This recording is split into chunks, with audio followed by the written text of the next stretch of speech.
Captain Jake Morrison was standing on the UEES Liberty's bridge in 2387, observing the stars through the main screen. His ship was the flagship of humanity, but it didn't stand out against the enormous alien ships.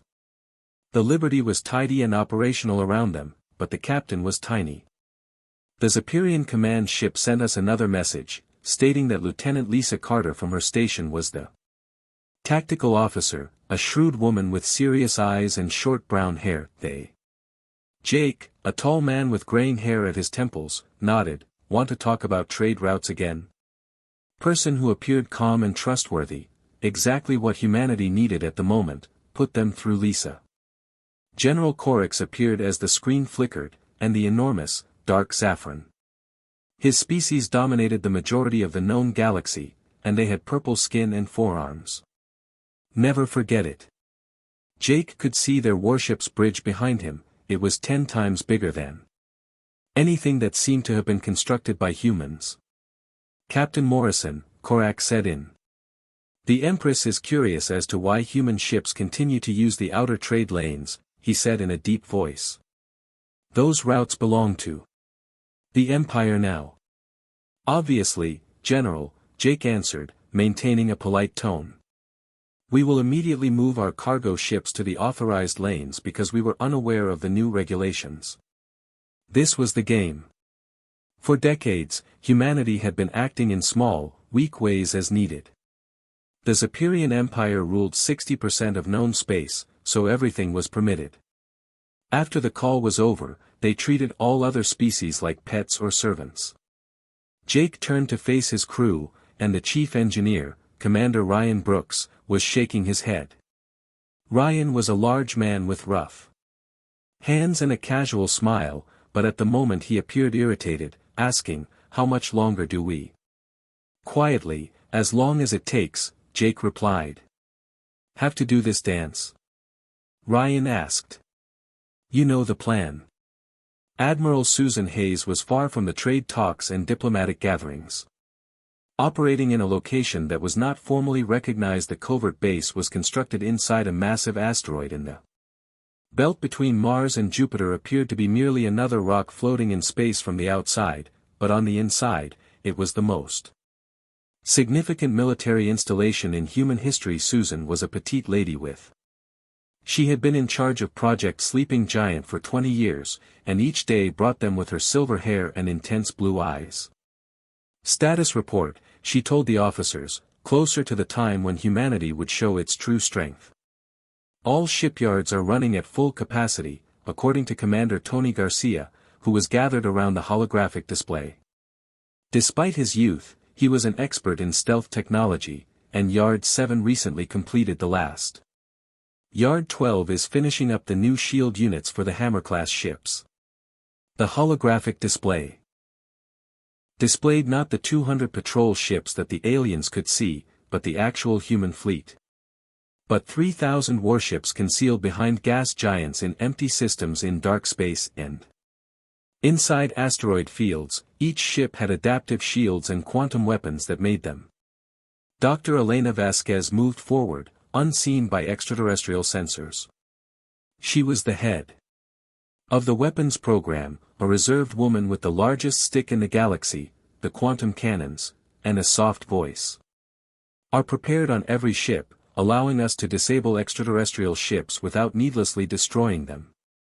Good, Susan stated, we're not monsters, but protectors. Jake was meeting with representatives of other extraterrestrial species back on the Liberty.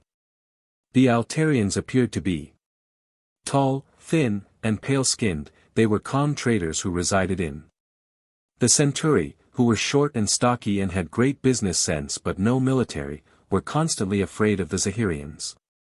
Every month, the Empress makes new demands, according to Ambassador Kethrin of the. His voice was concerned about Altarians' increased trade route taxes at first. At least you have established colonies, the merchant chief said, referring to her desire for us to supply labor for her mining operations. If we don't raise our tribute, Zoller of the Centauri threatens to seize 3 of our most recent settlements. Jake listened and nodded empathetically, but he was angry inside. He couldn't because these were decent people, honest traders, and peaceful explorers who didn't deserve to live in fear. Express his true emotions not yet. What about Earth? Throne, there must be some influence from your home world on the Empire, Jake. Grin. If only they were aware that Earth attempts to maintain its neutrality in galactic politics, he stated. We're still a young species learning our place in the galaxy. Jake established a secure communication channel with Admiral Hayes while spending the night by himself in his quarters. The channel was encrypted. The aliens are becoming more daring with quantum technology that they couldn't detect or break, according to Jake. Quarks was. The Zephyrians are squeezing everyone and are practically ordering us around today, and the other species are becoming desperate. Susan's face grew larger on the tiny screen, asking, how much longer can you preserve the act? As long as necessary, Jake replied, but it's becoming more difficult. My crew wants to fight. Hell, I want to fight, I know, Susan said, but keep in mind that seeing these bullies push everyone around makes my blood boil. The Empress has stated that if we reveal ourselves too soon, we may win a battle but lose the war. To think she's won outright before we demonstrate our actual power. Jake nodded, understanding the strategy. Even if he didn't like it, humanity had been planning this for over a century. They had studied every alien species, created something the galaxy had never seen before, learning from every technology they came across.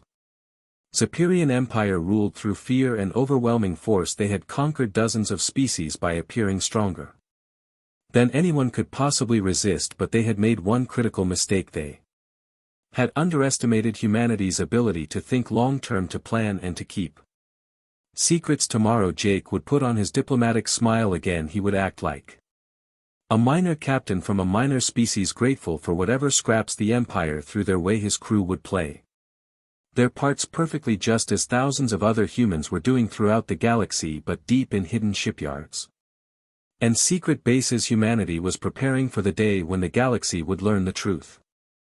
3,000 warships waited in the darkness, ready to emerge when the moment was right, and when that moment came, Empress Vex Hera would discover that the galaxy's most dangerous predators had been hiding in plain sight all along. The meeting room on Neutral Station Alpha was tense. Captain Jake Morrison sat at the long metal table trying to look calm, while his heart pounded in his chest. Across from him, General Corax towered over everyone else in the room. The Zephyrian's forearms were folded and his dark eyes glowed with barely controlled anger. The Empress has made her decision, Corax announced. His voice echoed off the walls of the station. Humanity will surrender 3 of your mining colonies within 30 standard days. New Terra mining